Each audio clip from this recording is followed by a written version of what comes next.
It's a comedy Christmas with me, Alex Belfield, talking to one of the funniest men ever. And I know on this programme we've talked to a lot of comedians, but this one is definitely one of my favourites. Johnnie Casson, how are you? I'm fine, Alex. I'm fine now. London Palladium, I'm ecstatic. And you've been asked to do the Palladium again. How does that feel? It's remarkable.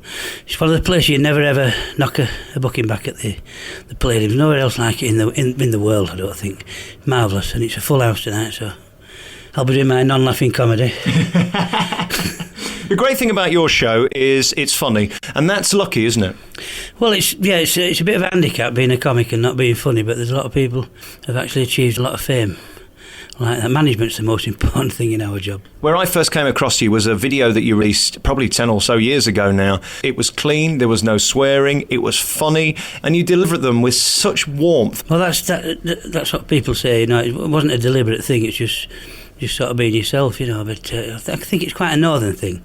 There's a lot of warmth in northern comedy. It's not really snarling. I mean, even Bernard Manning, wonderful Bernard, he was still had a warmth under all that, the bile that he used to put out. It was just a joke, but it was a joke. He never took it seriously, did he? No, not at all, no. The fellow was terrific, and I went to his funeral. It was a wonderful event. Sad but wonderful. And tell me about your Dorothy bag. You always bring a friend on stage. I'm a friend of Dorothy, and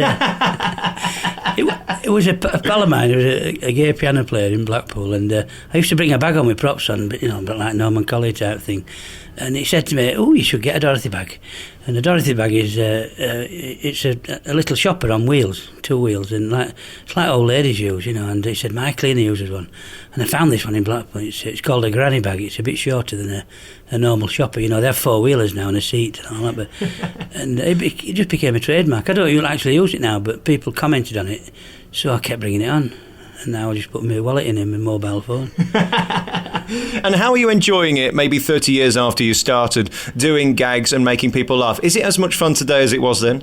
It's completely addictive. I don't like the stuff that goes with the job, but the actual performing and doing it is quite remarkable. And, it's a job that you don't retire from, Alex. It retires you. You know, a lot of my friends are, in their 80s. I mean, Doddy is, and Frank Carson's Bulletproof is absolutely amazing. He's 81, he's Frank, and another good friend of mine's a drummer, Eric Delaney. Eric's 85, still working.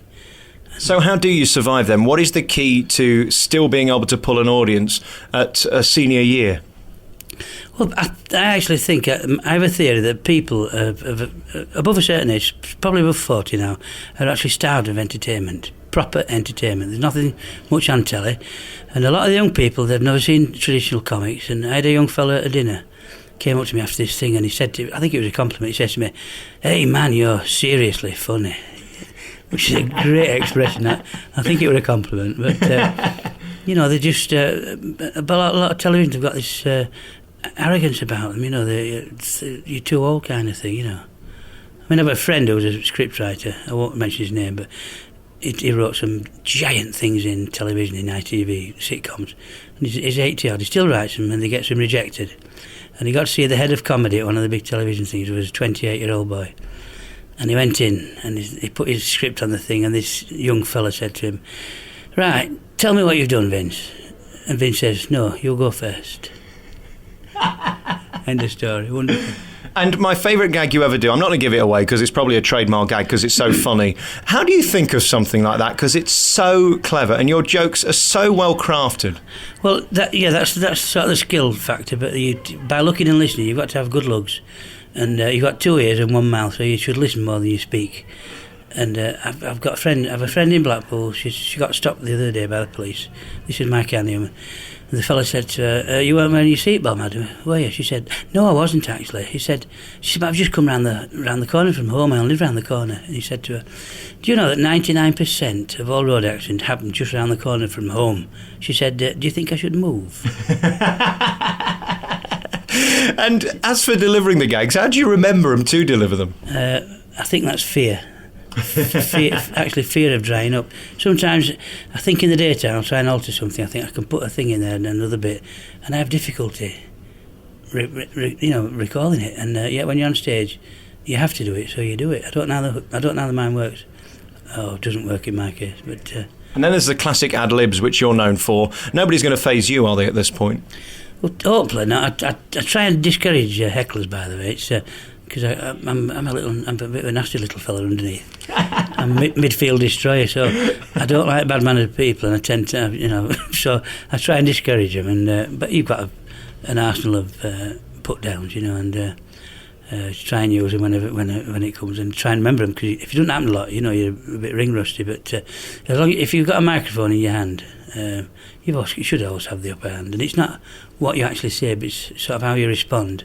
And the audience think, "Man, that was clever." No, it weren't clever. I just said something they might, But And do you ever lose the love for it? Does it ever diminish the feeling of wanting to go on, especially at a venue like this, and get that roar of applause at the end? Do you ever lose that? No, you do it for a venue like this, but when you're coming back from Somerset to Blackpool on Christmas Eve at 3 o'clock in the morning, it diminishes, all the glitz and glamour. But then you'd hope for days like this. Shows come and go, but I presume this one stays in the memory. Oh yeah, I've played him a few times now, and you've and also to remember, you're on a show. I'm following Pasquale tonight, who was one of my particular favourites, and a very nice chap. And you, no matter who you follow, when you go on, it's your time on stage.